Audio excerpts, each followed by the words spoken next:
Okay, so moving on to the next element. It's this nice evergreen. And the great thing about this set is that all these look really cool together. Okay, so I've gone ahead and glued all of the comb-shaped pieces together, going from smallest to largest. And I've gone ahead and also glued the stem together so that I've got my nice sturdy stem. And now I'm just going to put a line of glue down, not down the whole way because I know it's going to get messy if I do that. There's going to be glue flying all over the place and on my arm, and so I'll just do like 4 or 5 inches or whatever. And I'm just going to start at the top, and actually just for added security I'm going to put a little line of glue on that first needle and get a good sturdy start to my evergreen branch. So I'm going to keep it at a very slight angle because I have a long way to go with all these needles, and just carefully and tightly wrap it around. And again, I'm getting this a little gluey, messy.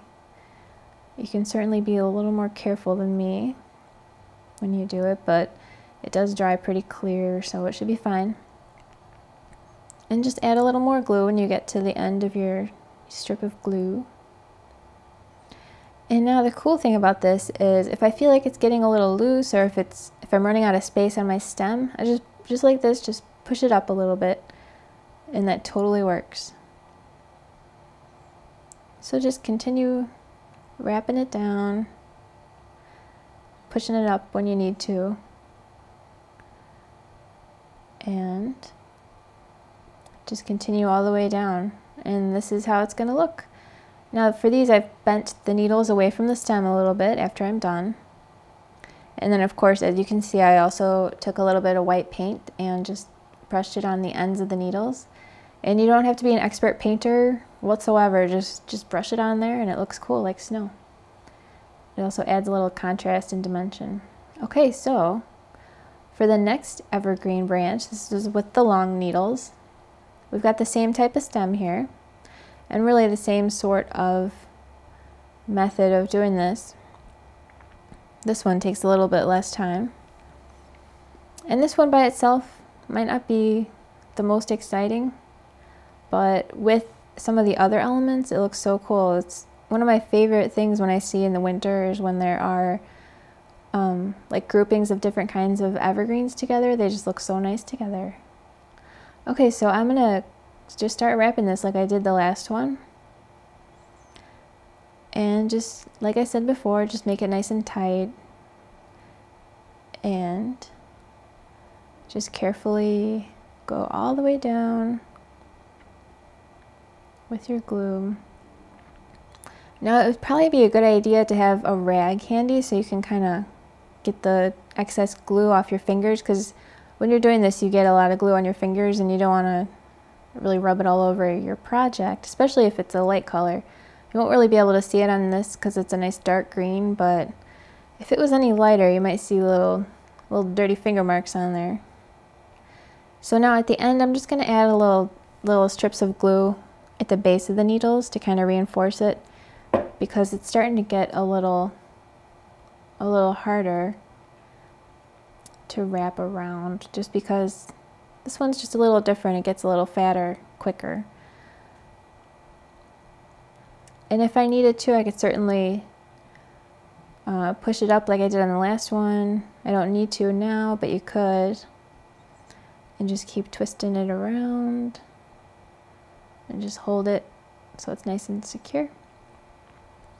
And just like the last one, if I wanted to add a nice touch, I could put some white paint, just some plain white craft paint, some acrylic paint, and just brush it on there. And again, you don't need to be an expert painter, just throw it on there.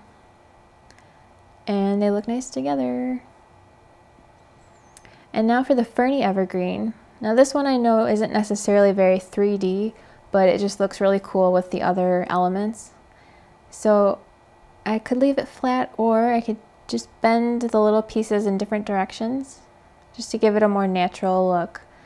Some of them down, some of them up, and just whatever. And again, this one's gonna look really cool with the other evergreens and with the poinsettias. So that's that, 3 different sizes.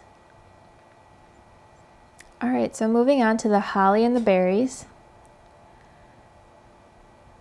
I'm just gonna get my leaves and my berries. Now for this, I'm gonna take my upside down mouse pad and I'm gonna take my stylus. It's kind of hard to see the leaves, but they're there. Take my stylus and just lightly rub down the middle, because I'm going to be folding these in half and I want to make sure that I get a nice clean fold and that I don't accidentally fold it off center. That's kind of optional, but it just ensures that I get a nice fold right down the center. And just go ahead and fold them in half like this and kind of bend the end a little bit down just to look a little more natural. And just do that to all the leaves. And then I'm going to take my stylus and do the cup method in the center to give it a little more dimension. Now I'm just going to glue my berry base down there in the center. And then the berry tops, I'm going to do my cupping technique on them so they give more of a 3-dimensional look.